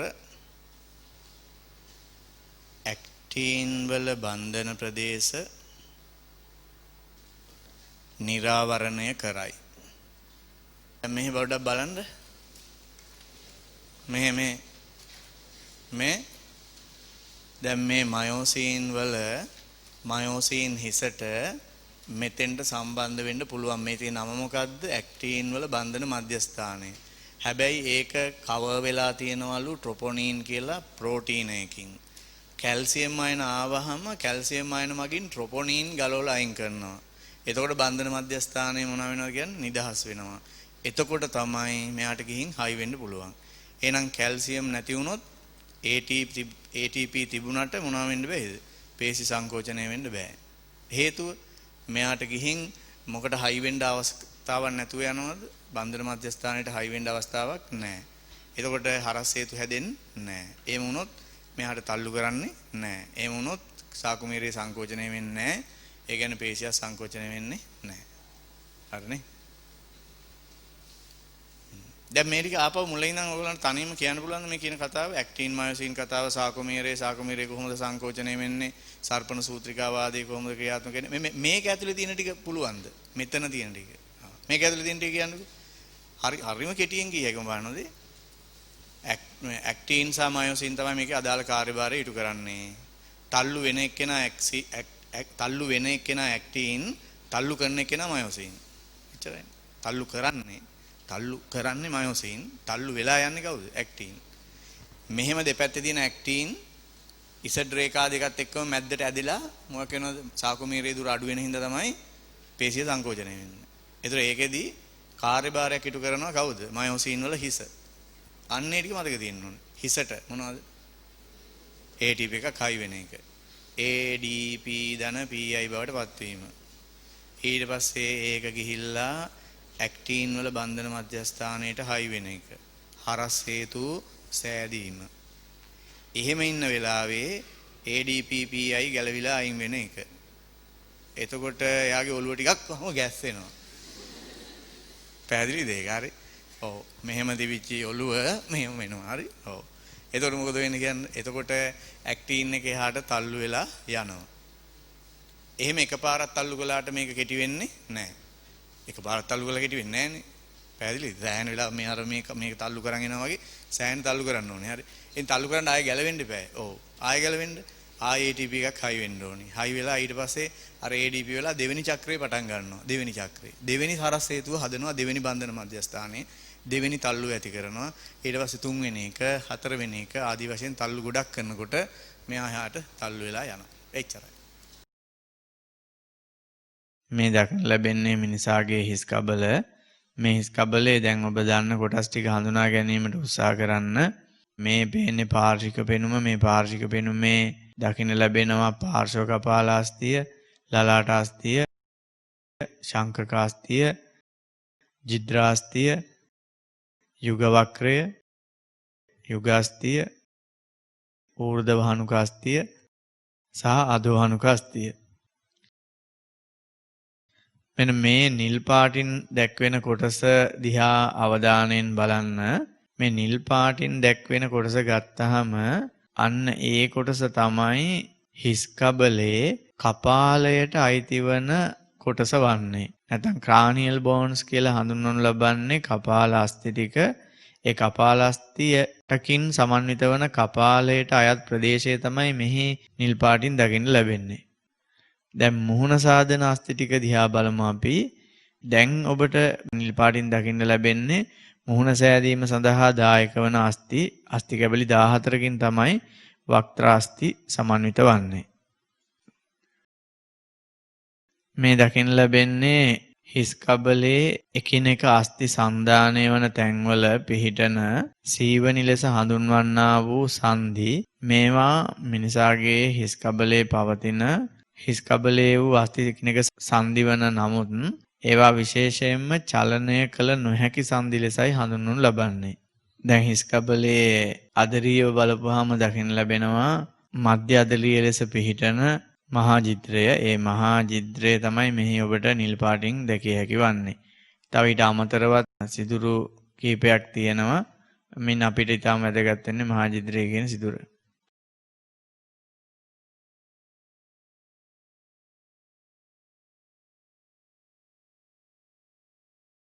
අපර කපාලාස්තිය හිස් කබලේ පිටුපසින් පිහිටන පාර්ශ්ව කපාලාස්තිය ශංකකාස්තිය ලලාටාස්තිය, නාසාස්තිය, යුගාස්ති දෙක දෙපැත්තේ පවතින ඌර්ධ වහනුකාස්තිය, අධෝහනුකාස්තිය. මේ ආකාරයට ඒවා කොටස් වලට වෙන් කිරීමේ හැකියාව තියෙනවා. කොටස් 22කට වෙන් කරන්න පුළුවන්.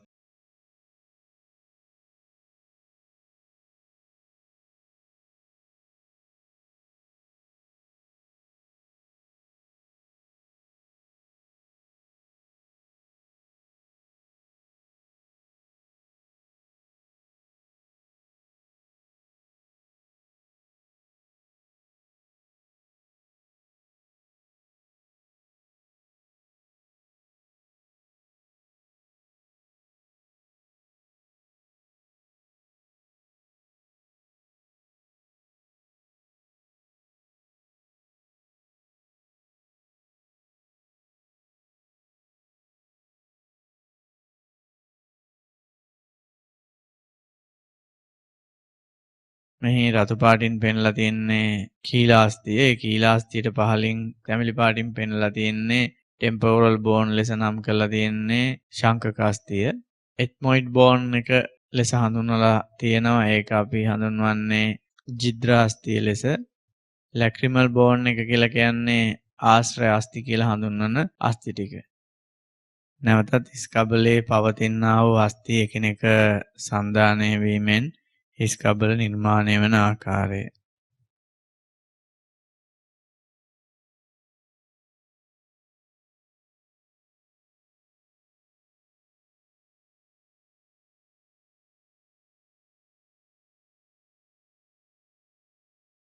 දැන් අපි බලමු පාර්ශිකව මේ ස්කබලේ කපාලිය අස්ථි පිහිටන ආකාරය. මේ නිල් පාටින් දැක්වෙන්නේ පාර්ශ්ව කපාල අස්ථිය. රතු පාටින් ඔබට පේන්නේ ස්පිනොයිඩ් බෝන් එක. එහෙම නැත්නම් ජිද්‍රාස්තිය කියලා හඳුන්වන කොටස.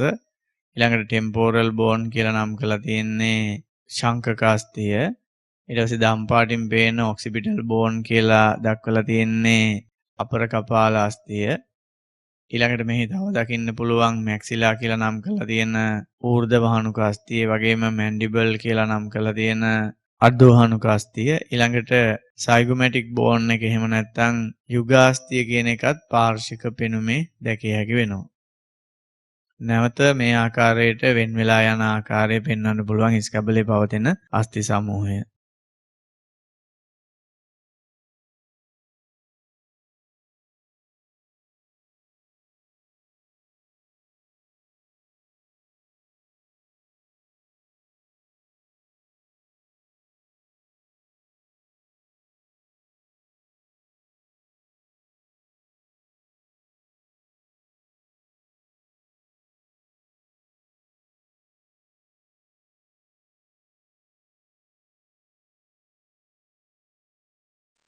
දැන් බලමු අපි අපර පෙනුම හිස්කබලේ.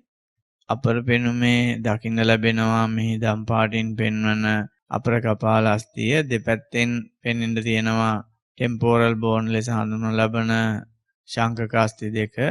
නිල් පාටින් පේන්නේ පාර්ශ්ව කපාල අස්ථි දෙක එකතු වෙලා හැදිලා තියෙන කපාලේ සුමට ප්‍රදේශය.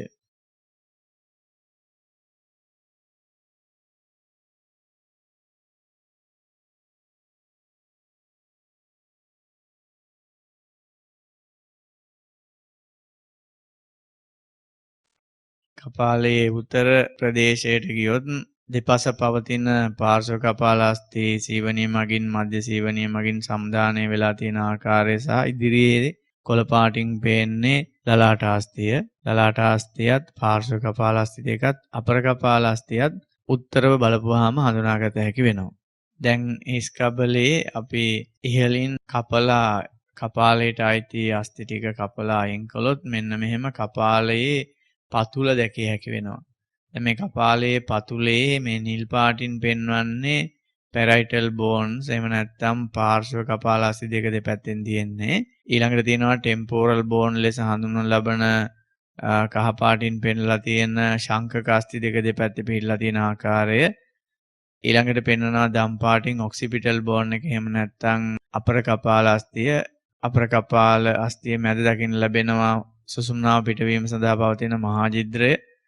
ඊළඟට කපාලයේ పూర్ව කොටසේ පතුල සාදමින් පවතිනවා මෙහි රතු පාටින් දකින්න ලැබෙන්නා වූ ජිද්‍රාස්තිය කියලා හඳුන්වන කොටස අර පාර්ශික පිහිටීමේදී පෙනුනේ දෙපැත්තෙන් ශංකකස්ති වලට ඉදිරියෙන් මෙහි ඔබ දකින රතු පාටින් පෙන්ලා තියෙන ජිද්‍රාස්තියේ පාර්ශිකව දකින්න ලැබෙන කොටස් දෙක තමයි දකින්න ලැබුණේ. එතකොට ඒ ජිද්‍රාස්තියේ අනිත් කොටස හිස් කබලේ පත්ලේ පූර්ව කොටස සෑදීම සඳහා දායක වෙනවා. හිස් කබලේ අදරීය පෙනුම බැලුවොත් එන්න මේ ආකාරයට දකින්න පුළුවන් වෙනවා. ඒ අදරීය පෙනුමේ ඔබට හොඳින් බලාගත හැකි වෙනවා මහා ජිද්‍රය. ඊළඟට මේ මහා ජිද්‍රය ඇති වෙලා තියෙන අපර කපාල අස්තිය සහ කහපාටින් දෙපැත්තෙන් තියෙන ශංකක අස්ති දෙක ඊට ඉදිරියෙන් පවතිනා වූ ජිද්‍රාස්තිය කියන ව්‍යුහය සහ ඊට ඉදිරියෙන් දකින්න පුළුවන් වෙනවා ද්විතික තල්ල සාදා තිබෙන ඌර්ධවහනුක අස්තිය. දැන් අදෝහනුක අස්තිය හිස් කබලේ ශංකක අස්තියට සන්දානය වන ආකාරය තමයි මේ අපි පෙන්වලා තියෙන්නේ. මේ තියෙන්නේ අදෝහනුව එහි තියෙන ප්‍රසර මගින් කපාල අස්තියක් වන ශංකක අස්තියට සන්දානය වීම සිදු වෙනවා. එමගින් අදෝහනුව චලනය කළ හැකි වෙනවා. මේ අනුව හිස් කබලේ චලනය කළ හැකි එකම අස්තිය වන්නේ අදෝහනුව.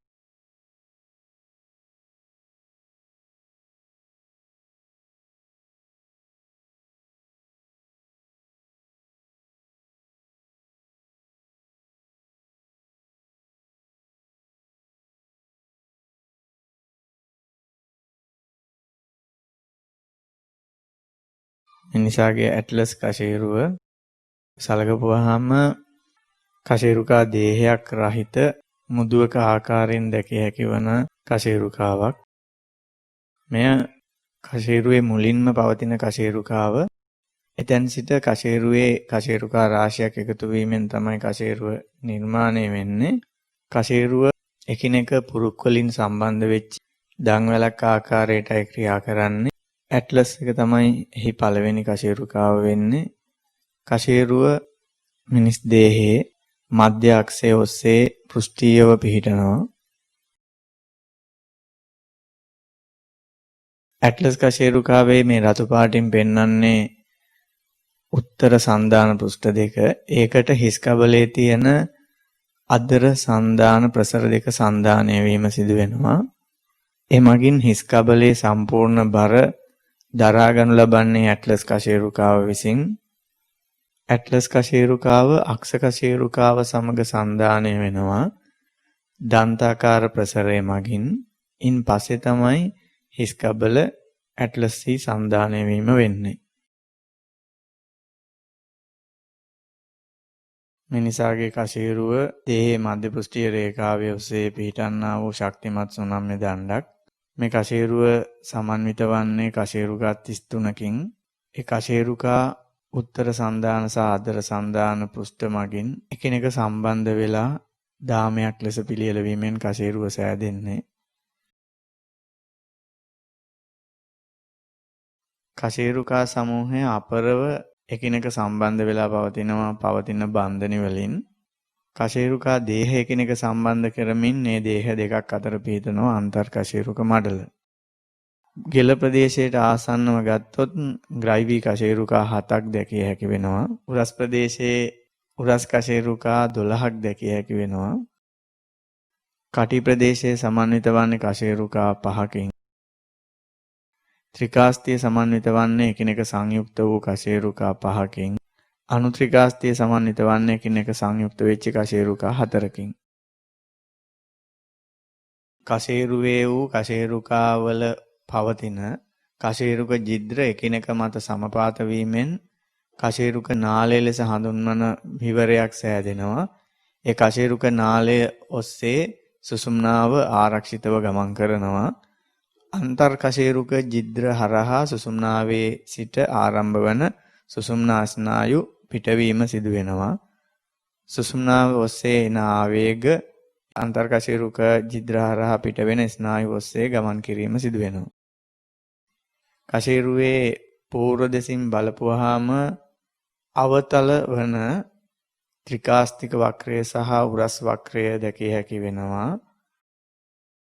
පූර්ව දෙසින් බලපුවාම උත්තල ස්වභාවයක් ගන්නා ග්‍රයිවී වක්‍රය සහ කටි වක්‍රය දැකිය හැකි වෙනවා.